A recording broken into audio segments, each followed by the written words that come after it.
Hello student, this is Seema Chauhan from Classic Solution. I welcome you all. And in today's session, we are going to read the central idea of the poem A Tiger in the Zoo of class 10th. So before proceeding with the central idea, मैं आप लोग को याद दिला दूं कि अगर आप लोगों ने अभी इस पोएम का हिंदी एक्सप्लेनेशन ना देखा हो तो वीडियो चैनल पे अपलोड हो चुका है और उसका लिंक डिस्क्रिप्शन बॉक्स में है, आप लोग उसे एक बार ज़रूर चेकआउट कीजिएगा। उसमें मैंने आप लोग को Hindi explanation, difficult word meaning और पोइटिक डिवाइसेस का जो भी पोएम में यूज़ हुआ है वो मैंने आप लोगों को बताया है और इससे रिलेटेड क्वेश्चन भी आपके बोर्ड एग्जाम में पूछे जाते हैं, तो एक बार आप लोग ज़रूर उस पोएम को चेकआउट करें। और साथ ही साथ में अगर आप लोगों ने अभी तक चैनल को सब्सक्राइब ना किया हो तो प्लीज़ आप लोग चैनल को सब्सक्राइब कर लीजिए, क्योंकि अब आप लोग को 10th और 12th के बोर्ड एग्जाम से रिलेटेड जितने भी इंपॉर्टेंट क्वेश्चन आंसर्स और ग्रामर में लेसन हैं वो आपको अब मिलते रहेंगे। So let's start with the central idea. तो स्टूडेंट्स, मैं आप लोग को बता दूं, अगर आप लोग सेंट्रल आइडिया को एक यूनिक स्टाइल में और कुछ अच्छी तरीके से लिखना चाहते हैं और अच्छे मार्क्स आप लोग अचीव करना चाहते हैं तो वीडियो को लास्ट तक ज़रूर देखिएगा और एक बार इस स्टाइल से भी आप लोग सेंट्रल आइडिया लिख करके देखें। आई एम श्योर कि आप लोग को बहुत अच्छे मार्क्स मिलेंगे।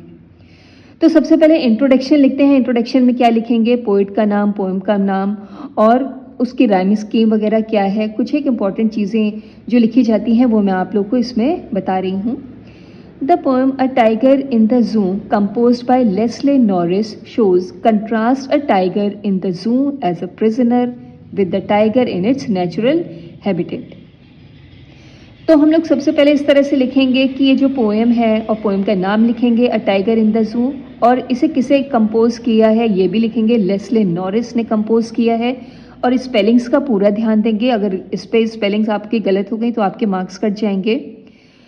तो ये tiger in the zoo poem जिसे लेस्ले नॉरिस ने कंपोज किया है वो टाइगर जो जू में रहता है एक प्रिजनर की तरह, मतलब एक कैदी की तरह, और एक टाइगर जो अपने नेचुरल हैबिटेट यानी कि अपने प्राकृतिक वातावरण में रहता है जो कि जंगल है। तो इन दोनों के बिहेवियर के बीच में कंट्रास्ट यानी कि विरोध को दिखाया है। The rhyme scheme of the poem is ABCD, और इस पोएम की राइम स्कीम ABCD है। अगर आप लोग नहीं जानते हैं कि राइम स्कीम क्या होती है तो जब आप लोग इस पोएम का हिंदी एक्सप्लेनेशन देख लेंगे तो उसमें मैंने आप लोग को डिटेल में बताया है कि राइम स्कीम क्या होती है और कैसे फाइंड आउट करते हैं, तो आप लोग अच्छे से समझ जाएंगे। तो इस तरीके से आप लोग इंट्रोडक्शन लिखेंगे, इसके बाद में हम लोग लिखेंगे सेंट्रल आइडिया। सेंट्रल आइडिया इस तरह से हेडिंग हम लोग डाल लेंगे और फिर लिखेंगे the poem moves from the zoo to the jungle and back again to the zoo. तो ये जो पोएम है वो जू से जंगल की ओर मूव करती है, मतलब पहले जू का दिखाते हैं और उसके बाद में फिर जंगल का दिखाते हैं और उसके बाद में अगेन ये पोएम फिर से जू की तरफ लौट करके आती है। The tiger can take only few steps in its cage.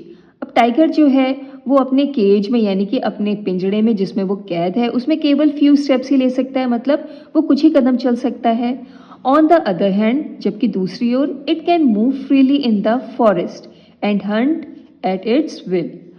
जबकि दूसरी तरफ वो जंगल में फ्रीली मूव करता है, मतलब कि आज़ादी से, स्वतंत्रता से घूमता है और अपनी इच्छा अनुसार हंट करता है, मतलब शिकार करता है। It feels sad and depressed in the cage.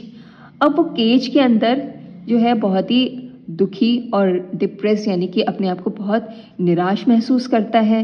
And stairs at the stars at night, और रात में दुखी होकर के तारों की ओर घूरता है।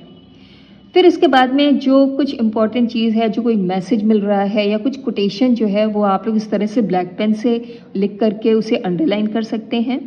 तो यहाँ पे लिखा हुआ है it wants freedom and only freedom, कि वो केवल आज़ादी चाहता है और आज़ादी ही चाहता है।